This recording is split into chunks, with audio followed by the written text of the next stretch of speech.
Welcome to the Misophonia podcast. This is episode 218. My name is Adil Ahmad, and I have Misophonia. This week, we're reconnecting with a guest who many of you will remember from one of our most popular episodes a couple of years ago. Sara Barrick, formerly Sara Beidler, has returned to share more of her invaluable insights. Since we last spoke, and actually just in the past few weeks, Sara has published her book, Demystifying Misophonia, which I highly recommend to all our listeners. As a licensed marriage and family therapist specializing in misophonia and trauma healing, Sara brings a unique perspective on understanding misophonia as a complex syndrome rather than a single condition. In her previous conversation, she opened many eyes to the role of the nervous system and implicit learning in our reaction to triggers. Today, we'll dive deeper into these concepts and explore the pathways toward healing that Sara has discovered through her work. Take a look in the show notes for links or just go to demystifyingmisophonia.com for more on the book. After the show, let me know what you think. You can reach out to me by email at hello@misophoniapodcast.com or hit me up on Instagram or Facebook at Misophonia Podcast. By the way, please do head over, leave a quick rating wherever you listen to the show. It really helps drive us up in those algorithms and reach more listeners. A few of my usual announcements will be real quick. If you want to come on the show, just go to misophoniapodcast.com and click the Be a Guest link. Thanks for the incredible ongoing support of our Patreon supporters. If you feel like contributing, you can read all about the various levels at patreon.com/misophoniapodcast. All right, without further ado, here's my conversation with Sara. Sara, welcome to the podcast. Welcome back to the podcast. Great to have you here. Yeah, great to be here. Thank you. Yeah, so I know a lot of listeners have heard your previous episodes. Do you want to just kind of remind folks who you are, kind of where you are, and what you do? Sure. I'm Sara Barrick, formerly Sara Beidler. I'm a licensed marriage and family therapist. I live in a suburb of the Twin Cities in Minnesota. I have a private practice, and I do specialize in helping those with misophonia and also trauma healing. I suffered from misophonia for 25 years and have been free of it for 6 years now. And let's see, I have 2 boys. They're school age, and I think that's about it. Yeah. Well, the exciting thing is that you have a new book out called Demystifying Misophonia, which I think, basically goes through everything you've learned about misophonia and kind of your, your approach. But far from me to kind of describe it, I'd love to hear more about that journey. How did that all start? And tell us kind of like, a bit about what's in it and what you hope it brings to the world. Okay, thank you. Yeah, I have a lot more clarity about misophonia following writing the book, including how misophonia triggers are formed and how we unlearn having a threat response to them. The saying is like, if you want to understand something really well, write a book explaining it. And that is definitely how it worked for me. But I didn't actually start writing the book with that intention. It was more about organizing the information and strategies I had gathered over the last 5 years, specializing in this into something more coherent and accessible. But as I started to put together the puzzle pieces I had, just through that deliberate act and spending a considerable amount of time writing a book, it highlighted to me where I had missing pieces, and then I was able to seek those out. And then it was through sharing those new insights and perspectives on misophonia with clients, and that led to even more insights and connections and clarity to the point that, I can pretty much say like misophonia is really not a mystery to me anymore. And that's how the name of the book, Demystifying Misophonia, emerged. So that's kind of a summary. Yeah. Yeah, no, that's fantastic. I don't know, we've talked about it at various meetings, or you've kind of definitely helped my evolution of misophonia greatly increase over the past couple of years. So I appreciate that, and I'm excited that that and many other things are in the book. Do you want to start talking about kind of like what you've learned and what people can expect to learn from the book? Yeah, sure. I'll start with my original, and one of my original intentions in writing the book was to help people understand misophonia as a syndrome. So with syndromes, you have similar symptoms visible at the surface level, what I refer to as the tip or the top of the iceberg. But what produced and perpetuates those symptoms isn't the same for everyone with the syndrome. And that's the stuff at the base of one's iceberg. So to find healing, you got to address what's at the base of your iceberg. And while there's a number of common themes, it's not the same for everyone with misophonia. And therefore, the healing journey is not going to look the same for everyone. So with all syndromes, other examples are like depression, fibromyalgia, OCD, chronic pain syndrome, etc. There's many inroads to the syndrome, and therefore there's many outroads. So, I think it's important. One of the things I'd, like to suggest, or I'm hoping for, is that we kind of stop with the messaging of there's no cure for misophonia, which I actually fell into for a period of time myself. But I really think it's misleading. I think it has people thinking that healing isn't possible for them until a cure is found. When the truth is, one size fits all solutions are rarely found or feasible for syndromes, but it doesn't mean healing isn't possible. So understanding misophonia as a syndrome is important because if you're waiting for quote unquote the cure for misophonia, you're likely to be waiting forever. But in reality, there are many things you can be doing to move towards healing. So, and along a similar thread, if we're assuming the way someone else found healing must be the answer, only to find out you don't have the same outcome, it can make you feel even more hopeless and broken when it's really not about that.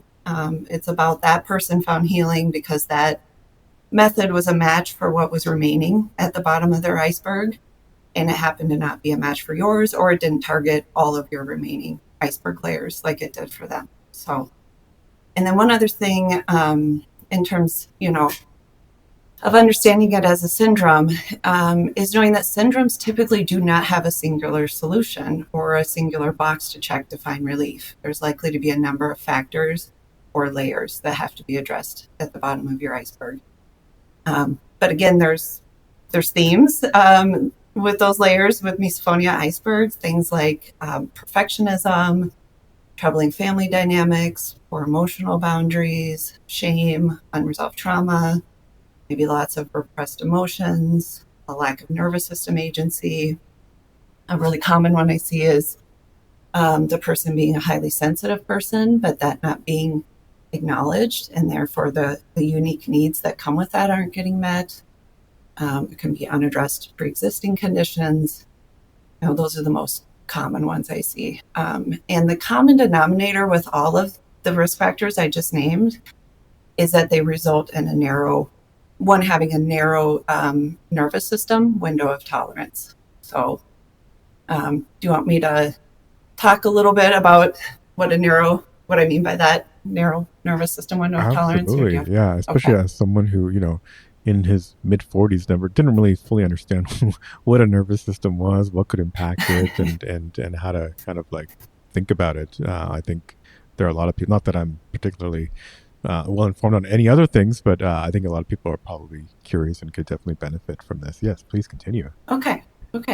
So first I'll say when we have a narrow window of tolerance, it's why that's important is it means we're much more likely to have something that would ordinarily just be experienced as gross or annoying, to have that end up overwhelming us. So the metaphor I like to use is for narrow window tolerance, or just understanding window of tolerance, is to picture life as you're navigating down a river on a raft. And as long as you're in the river, you're in a regulated state, or what we would call within your window of tolerance. And then things like excessive stress, unmet needs, or unresolved trauma, those are examples of things that narrow the river. And in this metaphor, just day-to-day stressors and annoying, disgusting stimuli. I think most of us can agree, like the sound of chewing isn't no one like loves it, or someone repeatedly clicking a pen in a meeting, no one's like, that's awesome. Um, those kind of things are like, rocks in the river, ranging from small to large in size. And so the narrower our river is, the faster the current flows and the less room there is to maneuver around these rocks. And consequently, we're more likely to collide with one at some point, throwing us on to the riverbank out of our window of tolerance. And that, what's happening there physiologically, gets the lower survival brain's attention and can warrant it to take, the disturbing or most notable stimuli at the moment, adding it to what I call its threat list. So, especially if that experience also gets coupled with an experience of helplessness. So that's kind of in a nutshell. I mean, there's different, sometimes it's a one-time bigger experience that then has this thing being added to the threat list. Sometimes it's more of that build up, and it hits a tipping point that gets added. Sometimes it's a direct experience with the stimuli, and sometimes it's more indirect. It's like we're distressed for another reason, and that sound, is happening. So I break those four primary ways that something gets added to the threat list down in the book, and give an example of each of them. But, yeah, that's a fantastic metaphor. Yeah. By the way, the book has a lot. I've read it kind of in advance and has a lot of great metaphors that I think will help people. Similar to the meerkat one that we have in Jane's book. Yeah, there's a lot of other great ones in this one. Do you want to talk a little bit about when you talk about the stimuli? I know you talk about implicit learning. Are you referring to that as part of this process here? Yes. So essentially, another way of saying overwhelm, like nervous system overwhelm, other language that can be used for that is like emotional suffering, like we're suffering emotionally. And anytime when we experience intense emotions, that's often where what's called an emotional learning or an implicit learning gets formed. And we a lot of times aren't conscious of it, or we aren't conscious of it shortly after it gets formed, because it's happening in this more lower brain type state where our brain isn't fully integrated, like the upper conscious brain is not online so much. So what an emotional or implicit learning in this kind of situation is it's basically ending the sentence like, I'm suffering because, or I'm having, I'm feeling this way or struggling because, and an end to that sentence. And so where we get in trouble a lot of times is when something healthy gets tied to something unsafe. So I'm kind of jumping forward here, but like if we put words to the emotional learning with a misophonia trigger, and it's not the same learning for everybody, so please understand that I'm just giving examples here, but the most common would be along the lines of, this sound, dad chewing or whatever, means we're headed for overwhelm and helplessness. And so if that's the learning, that's what we've learned through that experience, then there's what do we do to not suffer again? And that's the second half of the learning. And kind of where I wanted to go next a little bit is that piece of helplessness and how that fits with fight flight. Because it's important to understand physiologically, helplessness is the less preferred option to fight flight, according to the survival brain. When we are overwhelmed and also helpless, that is the worst, or least preferred physiological state. Fight flight, if we're in that, it actually means we have some agency. We have some ability, to take action. So what happens, if I'm going back to what I said earlier, we're overwhelmed, and then it also gets coupled with an experience of helplessness. Where I see that happening with misophonia triggers is, it's the sound of chewing or someone clicking their pen or whatever. And we kind of, at some level, we know, like, there's what's to be said or done about this? It's different if the maybe irrational thing is a centipede or a mouse or someone scraping their fork on a plate. And it's more socially acceptable to maybe kind of, or flee or stomp on, the centipede or something to somehow express agency or express that fight flight response. But when it's chewing, when you go back, when I've this was one of the things working with clients, going back to before the trigger formed, like what was happening, and you really get curious about that situation, and you go, okay, so you were really stressed after school, you were in the car with mom, she's chomping gum, it's just feeling like a lot to you, this person in your family, passed earlier in the year, you're going through puberty, whatever. So window of tolerance is narrow. The gum chewing's feeling like a lot. What did you do? And when I ask clients that, what they did before, it became this ingrained trigger, almost always the answer is nothing. They did nothing. They felt like saying something would hurt their mom's feelings. They felt like ashamed for even having a problem with the chewing sound.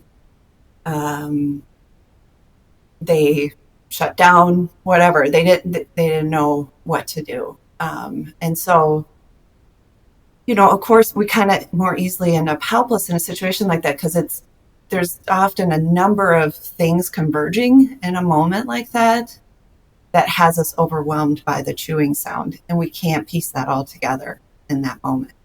So we're just like, something really random is happening here, and are very confused by it, and and then embarrassed maybe or ashamed or something. No, that's fascinating. So when I hear you talk about a lot of these things, it's I don't hear so much about the actual audiological aspect of it. It's more there's some kind of meaning that is attached to this sensitivity. Do you want to talk a little bit about that?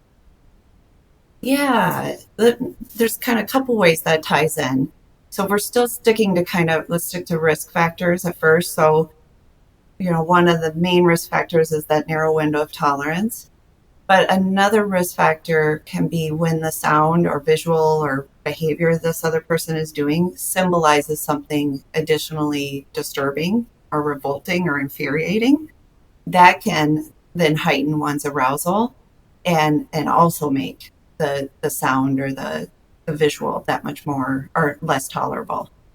So like, the sound might mean to the person, I'm not going to be able to fall asleep tonight and I'm going to end up feeling miserable tomorrow.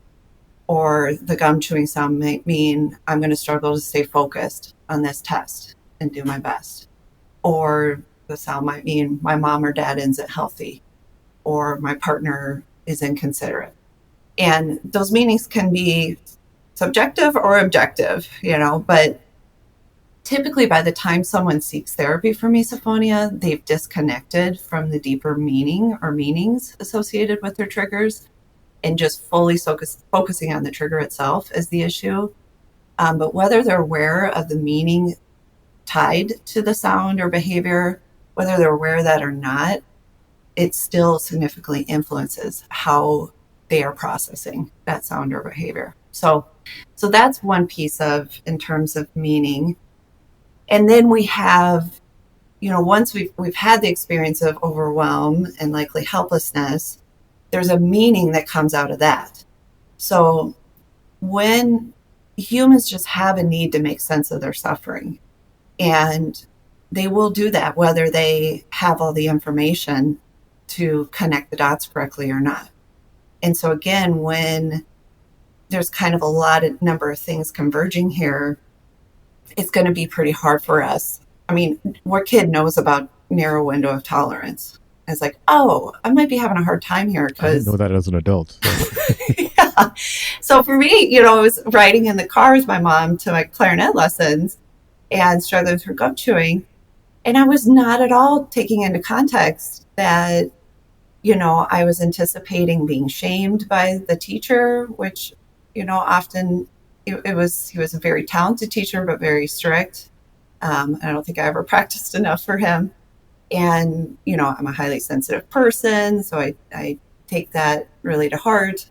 I was trying to do hard assignments for tough classes I was in. I was spreading myself really thin in terms of extracurriculars and working and all of that. So I wasn't understanding how all of that was coming together in that moment and making this thing that might otherwise just be annoying or kind of like, okay. Um, it was overwhelming me. So, and then when, if what the lower brain concludes is, it's going, why are we overwhelmed and why are we helpless? And if it concludes is this sound is what's making us overwhelmed and helpless.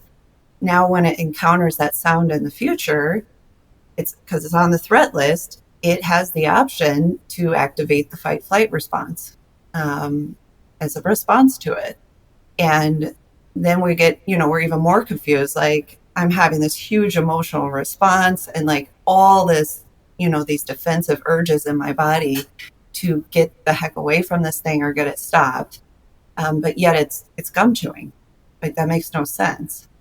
And then that's where we add oftentimes extra layers onto the original problem of this thing being tagged as a threat.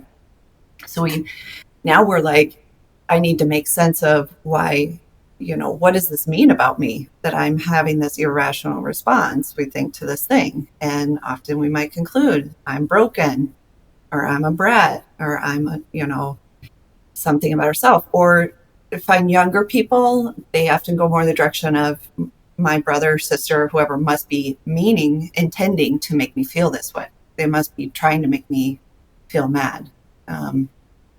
Because that's how I'm feeling. So we add on those kind of layers.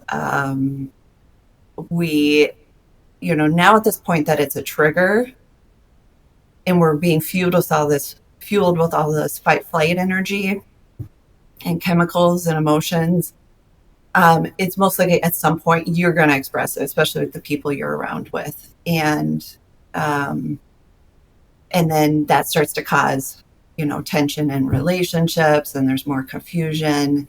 And then on top of it, we might be discharging some of the fight flight response by giving a dirty look or shouting or something, but we're not likely discharging all of it. And so then we're just getting this buildup of unreleased fight flight energy, and the nervous system's getting more and more dysregulated, aka being in a threat mode. A lot of the times, which when it's in a threat mode, it's in list making mode. It's looking for more threats. What's the problem here? And so two ways we can kind of get more triggers is one, that, growing dysregulation. We're becoming more and more vulnerable to being in a state that results in something getting added to our threat list. That's regularly happening in this space. And two, once something is on our threat list, it can then get generalized to similar type stimuli or generalized to more people. And this is another reason I was really motivated to write the book, is to help people see where they can have agency in that. Because if we're seeing misophonia, if we're struggling and we go, okay, I'm going to Google, why do I hate chewing sounds? And then we come across information that we interpret as, oh, I'm allergic to chewing sounds. Oh my gosh, there's a whole list of things I might be allergic to. That creates more helplessness, and helplessness just fuels this whole thing. So we feel like my body's just doing this at random. There's nothing I can do. Now we're just in this fear state a lot, watching for these different sounds. What might be the next thing added? And then when we're noticing something annoying or gross, we're bracing around it, and we don't even know it, but we're essentially priming our body to add it to the threat list. So when misophonia is not understood, it really snowballs fast into an iceberg situation. Yeah, this is all fascinating, especially you were saying how the body ends up disconnecting from the original meaning. This is a fascinating concept. I wonder, is this a good time to maybe bring up other sensitivities like what's known as, the visual triggers musikinesia, because, a lot of people think it's a distinct thing, but I know there's a new emerging school of thought that thinks that, this is all related. And I think it makes sense with a lot of the sources that you've been talking about, how it's, all related to a meaning that preceded the, initial sensitivity. Yeah, so when it comes to mesokinesia or visual triggers, I really see it's the same process happening there in terms of how triggers get formed. I think one of the things I learned in writing the book and doing research is when we're in a more of a threat mode in the body, one of the first things that happens is orienting towards sound, like or orienting towards um, threat detection auditorily, I guess is the best way to say it. The way I make sense of that is like, sound is most likely our first warning that a threat is coming, or it's sound gives us the greatest chance of preparing and doing something. So let's say it's a tiger. If we hear the tiger coming through, crackling on the sticks or the whatever, um, we could have a fair amount of distance versus if our first uh, sensory experience of the tiger is smelling it or tasting it or touching it, we don't have a lot of time. And so, but visual gives us some time too. So it makes sense to me that we, are really prioritizing sound in the space when the brain's trying to figure out what's the threat here. And then that visuals can be there too. So, um, Yeah, yeah, does that fascinating. answer? Yeah. Absolutely, Mm-hmm. yeah. No, this is fascinating, and you kind of laid it Mm-hmm. out, and I've kind of like slowly come to that realization where, yeah, sound is often the first trigger, and you can't. It's the hardest thing to block because even if you close your Yeah. ears, you can't really block it. But you're right. If you're to the point where you can taste the tiger, it's probably too late. You're probably going to lose it. So Yeah, and same with like a car, right? yeah, Like if a fast car is coming, we probably are going to detect that first through the sound of it. right. Yeah.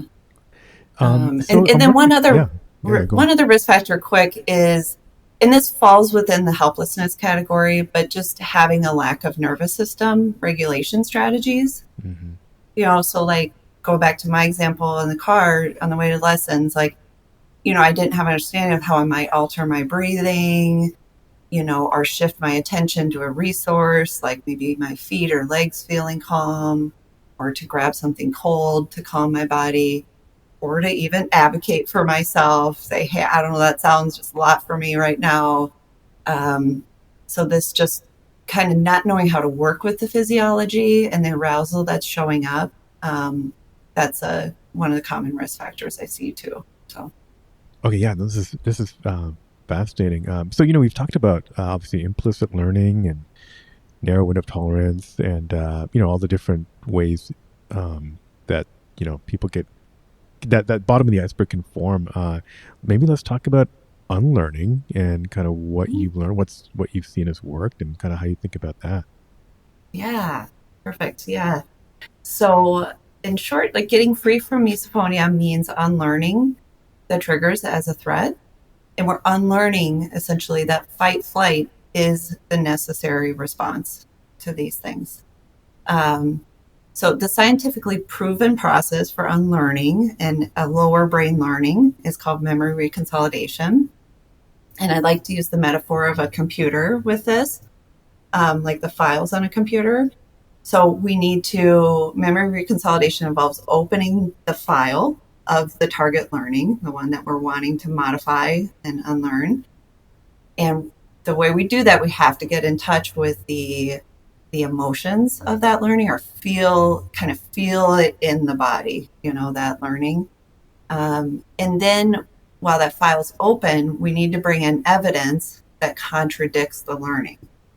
And that creates what's called a juxtaposition, and that puts the file into an editing mode.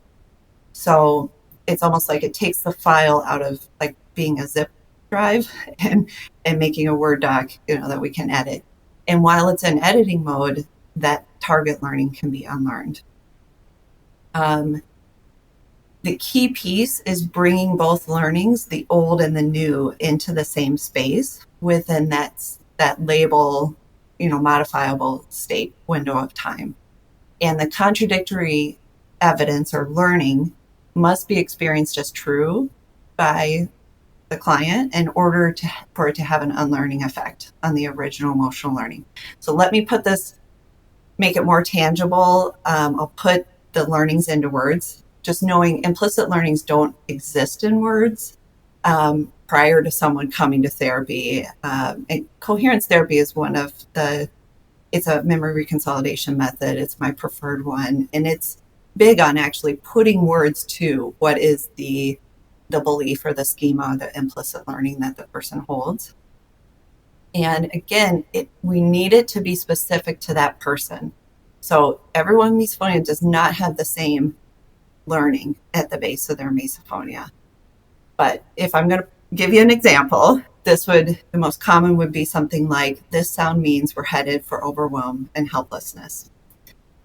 And then an example of what the learning would be that we want to replace it with might be something like, I have the strength, support, and tools needed to handle any discomfort I might experience with the sounds and behaviors of others.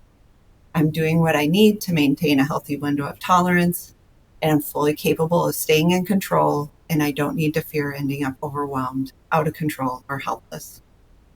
And that has to be felt, as true. At least it doesn't have to be maybe 100% felt as true, but I can feel that really is, true. Now, in order to feel that as true, we've got to address what things are making you vulnerable to ending up overwhelmed and helpless. So let's say at the base, part of what resulted in that for a person is they spread themselves really thin. They're overcommitted in their life. If they're still doing that, we're not likely to get the lower brain on board with seeing this as no longer a possibility of ending up overwhelmed and helplessness or overwhelmed and helpless. If they don't have regulation strategies and they don't practice them, brain's not going to get on board with that.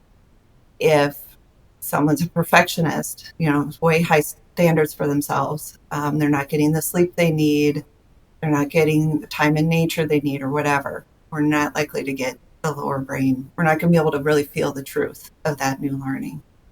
And I typically find with misophonia, so some symptoms, we could say the symptom is having a fight-flight response, say to chewing sounds, or the symptom might be depression or whatever. Some symptoms are supported by multiple files. There's not just one Word doc. There's actually a folder of files in the brain that is part at the base of that symptom, and we need to address each of the files. So another way to say that is there's multiple layers, at the base of the iceberg. Some people, when they come to therapy, they've already done, other therapy, or they've done a lot to address the risk factors that originally put them at risk for overwhelm and helplessness. And they're more ready to go right to that core learning of their misophonia. They've maybe cleaned up, really worked on self-care. They've learned how to have healthy boundaries in their relationships, things like that. And so, but, typically, if there's a lot of outer layers there still, we need to address some of those so that we can actually have the experience of, I can be around sounds and have agency and be okay. And I find two of the best layers to address first are any shame and confusion related to misophonia. So the book, hopefully, I hope, is really helpful to people in clearing up confusion around misophonia. Because if we're not understanding what our body's doing and we just feel like it's turned against us and we're broken or whatever, that just keeps us in this helplessness. And so having really clarity about what's happening and why and the way forward is really powerful. And then, addressing any shame we might carry that we picked up about why misophonia is happening is really powerful, because shame lights up the brain the same as physical attack. And so shame is keeping us, one of those things that can be keeping us in a threat state and making it hard for our brain to unlearn it as a threat if we have shame tied to these triggers and things. So that's typically, yeah, where I start. Um, Yeah, it's fascinating because and I'm just yeah, remembering talking to Jane. That's also kind of where she starts, is addressing some okay. that personal shame first, and moving Yeah. on to other things.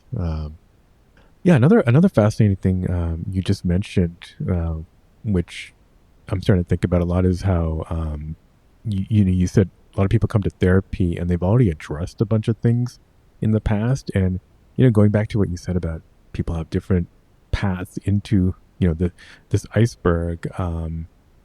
People address things in different ways and they could find relief sooner or later than others. Yeah, do you want to dive a little bit more Mhm. into that, and what people do to kind of give themselves a better chance? Yes. Yeah. Yeah. In the book, I refer to the bottom of the iceberg work as a ping pong process between memory reconsolidation work. So that's the unlearning work, and what I call scaffolding or adjunct work.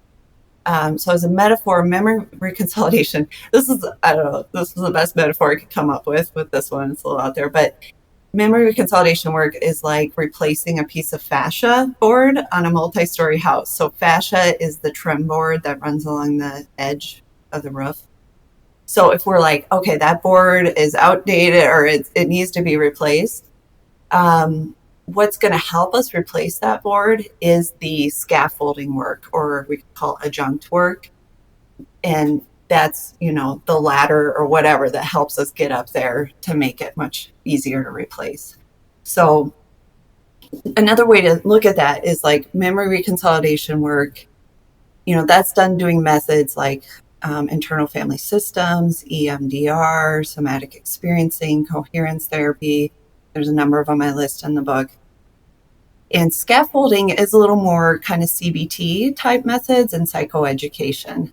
So oftentimes we need to be doing some of the skills based stuff and have, strong understanding of how the lower and upper brain, work with each other, to then get the lived experience, we need to do the unlearning. So again, some people have done a fair amount of scaffolding. Um, Work, which has them closer already. It's more possible. It's not such a big jump to replace that piece of fascia. Whether they even Um, realize it or not, probably. and that's how I mean, for me, it at first when I no longer experienced misophonia, it was like, whoa, it just was gone, and um, I'd gone through some significant life changes, but I knew like that's not the answer, and I knew kind of like it had there somehow the trauma work I had done, working on boundaries. I had taken an 8-week course on mindfulness and been practicing that for years, improving my self care. I knew somehow these things were tied into that. So it was actually like the life change I had was a memory consolidation experience in and of itself, of unlearning just in general helplessness, in terms of, if I feel different about someone, about something, my feelings are wrong, that sort of thing. So even further down, the helplessness tied to a specific trigger was just general, I think being a highly sensitive person and feeling, a lot of times my feelings are wrong unless other people are having these feelings too. Um, so that got unlearned for me. But what helped me unlearn it was all that stuff I was doing previous to that. So it's so hard. I hope the book also helps people see that bigger picture, because I think it is really hard to keep that hope and maintain that perseverance when you're making all those changes, working on boundaries and self-care and meditating and whatever, and you're not seeing a difference maybe right away with the top of the iceberg, though hopefully you are, maybe having some areas in your life where you're not as triggered as much. um, but it's hard to keep that bigger picture and know that all of that is making a difference. But until you actually replace that fascia board or replace that learning, you're going to keep having the symptom, especially under situations of higher stress. The brain is going to take that neural pathway if it still exists.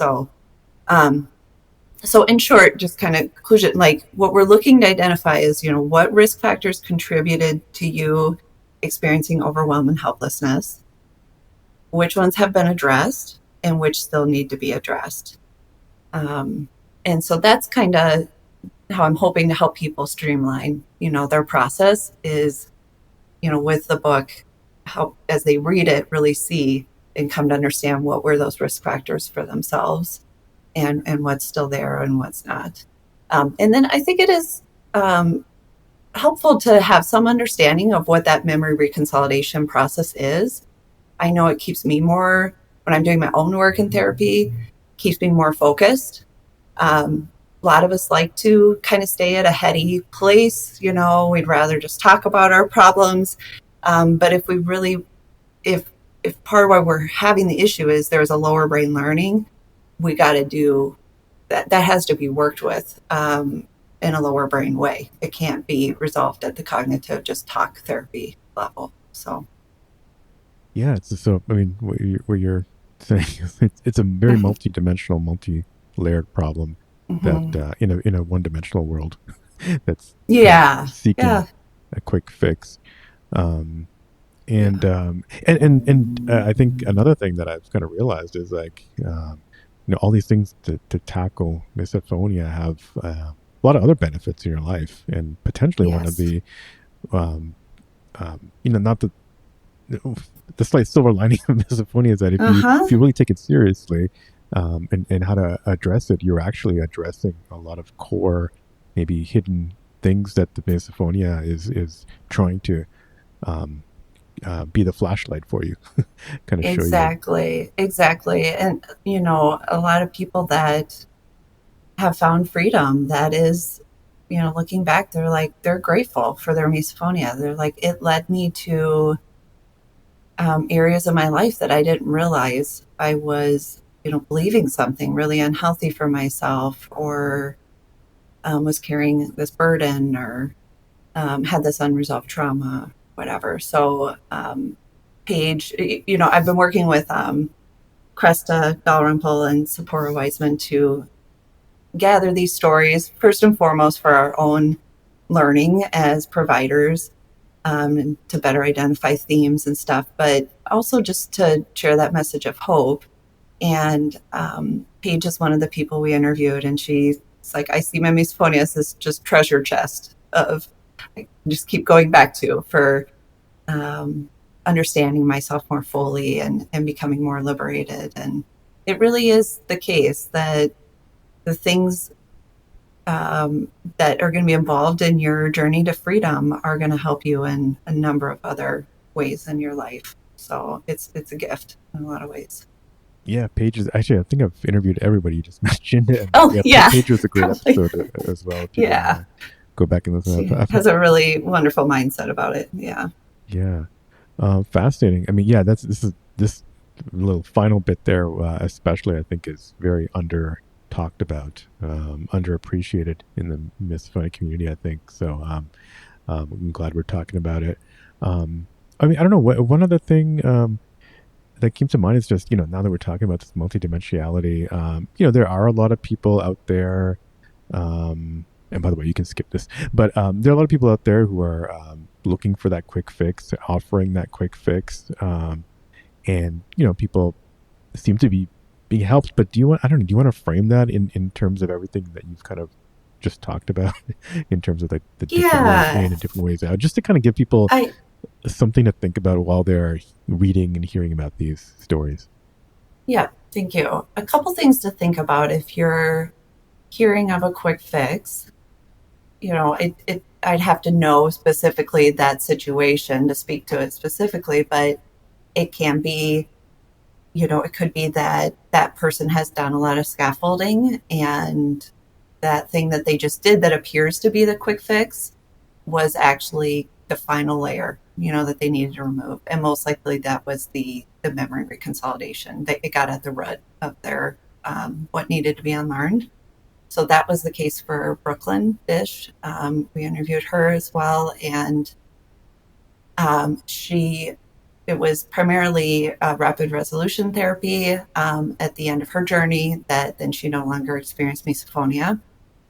But, in interviewing her, we're like, well, what did you do any stuff prior to that? And she had done, a number of years of therapy. She had often a piece in the freedom story is just like taking one's power back. So she had an experience of taking her power back, realizing how strong she really is as a person. She had learned to practice boundaries. She kind of got, I think, her career a little more in line with her authentic self, things like that. So, so when when it happens, it's like, it's easy to go, of course, the mind goes, oh, that's the thing, that's what was the magic bullet. And we're forgetting, not seeing the larger context of it. So for that person, it might have been, the final layer for them. Sometimes I think there are people, I call them in my book, kind of like an amygdala whisperer almost, whether it's through hypnosis or something, can get in there and do that unlearning with something. But I've also seen where then the trigger can come back. And the way I'm making sense of that currently is if we haven't addressed the risk factors, we might be able to somehow unlearn chewing as a threat. But then if we go on to continue to have, high stress in our life due to perfectionism, or we've got problematic dynamics in our close relationships or whatever, we're just still vulnerable. We're either going to form new triggers or we'll fall back into the old ones. So that's my thinking around that. Am I answering the question you were going for? That is great. Well, yeah, no, Sarah, this has been great. I'd love to kind of ended it kind of on that positive note of that there is hope. It takes some work, but there are multiple benefits. Do you want to any last words you want to share? I'd love to hear about where people can buy the book and things like that. And love to have you on again and talk about things in the future. Well, I'm really excited to just kind of see what people think of the book, where they have further questions, and I'd be happy to come back on and speak to those. Misophonia it's a very complex syndrome. And so I think the book highlights that, but hopefully also brings you a lot of clarity. I try to use various metaphors to simplify what is, the brain's complex and the nervous system and all that, but to make it digestible and help you just hold on to that bigger picture. So the book is available on Amazon, and it's called Demystifying Misophonia. But if you type in self-help book for misophonia or something like that, it should come up. And then I have a website also. It's demystifyingmisophonia.com, where you can find more. I have a list of top of the iceberg strategies. So while we're doing the unlearning and the base of the iceberg work, we do need strategies to mitigate those trigger situations. And so I also cover that in my book and have a number of things listed on my website for that. And I do offer consultation short term for those who are out of state to try to help you kind of get that bigger picture, get a roadmap, and then, continue that work with someone in your state. I realized there aren't a lot of specialists in misophonia, but if you really kind of become clear on what's at the base of your iceberg, there's a lot of people that can help with perfectionism and boundary issues and, those kind of things. We just need to identify and clarify what is at the base for you. So.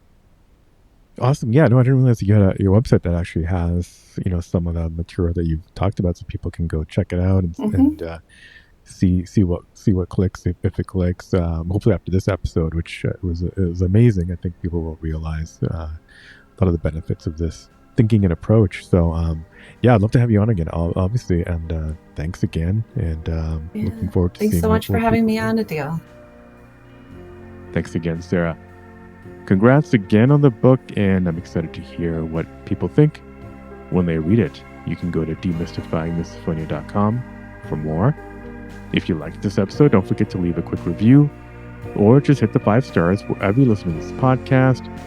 You can hit me up by email at hello@misophoniapodcast.com or go to the website, misophoniapodcast.com.